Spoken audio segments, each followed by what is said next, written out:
Today, I'm sharing one poem about what we all hope to accomplish each and every day, and the other poems about our role in the strange game of life. You might not view these two topics connected right now, but perhaps I'm going to change your perspective. At the end of the day, that's what I do hope to do: make you think and maybe rethink things, or beliefs, maybe change some stuff, your thoughts and ideas.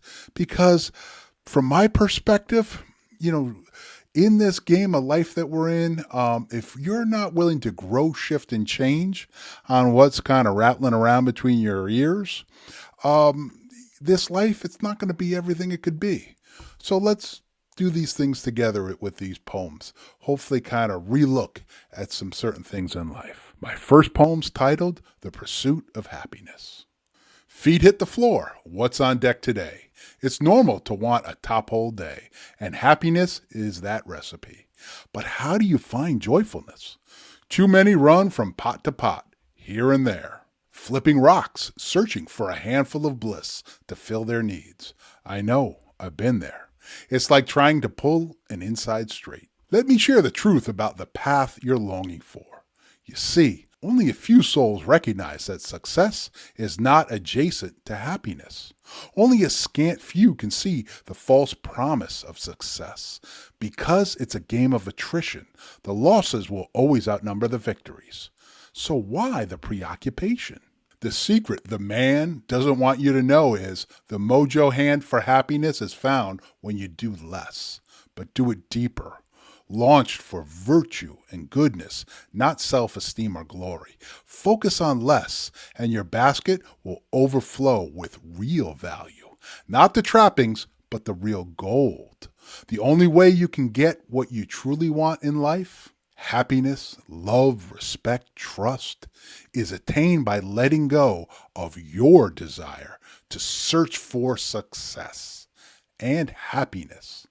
Isn't it funny? We all want happiness, and yet sometimes it seems like the most difficult thing to attain or achieve. Can you relate to that poem? I certainly went through a lot of that in my life, and it was something that took me a long time for me to learn. And I mean, it's funny because we all want happiness, and yet sometimes it seems like it's the most difficult thing we can achieve or attain. Perhaps it's because others' actions, comments, and positions make it even harder for us. To some degree, I think this is a difficult statement to disagree with, and it's a telling statement on our society as a whole. Speaking about this is exactly what my next poem is about. It's titled Know Thy Neighbor. Knowing your neighbor, a concept that's gone extinct. Thanks to modern technology, we know millions, instantly connecting with someone cherry-picked by an all-knowing machine, even if they're on the other side of the planet. But we don't know our neighbor. Until a second ago, we had to know our neighbor. We relied on them. They were a part of the lifeline, and they were our friends, even if commonality wasn't present. Now we can be selective, choosing to spend our time with those whose mindsets align with ours, believing the concept that anonymous similarity holds a comforting wrap. But comfort leads to softness. Softness leads to undeviating, which brings you to inflexibility.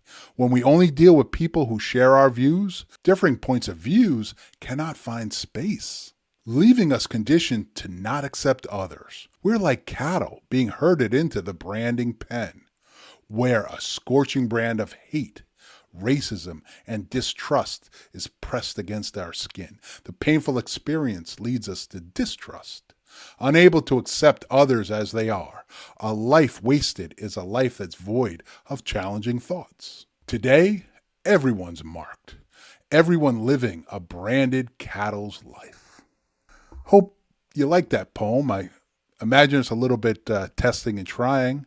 Do you feel like maybe we all are kind of being branded, kind of being marked by who and what we are and the people around us? I mean, so often the fact that, I'm kind of an old guy with gray hair, if I do have hair, and I don't have a lot, But I'm kind of branded as being something that, to be perfectly frank with you, not only am I not that, I've never been that, but I see it and feel it the way people look at me and interact with me. So I think it's a sad part of our society. But I hope you enjoyed that poem. And now what I want you to do is, I've got some other things I want to dive in with you. So go ahead and watch these poems right now. I'll see you over there.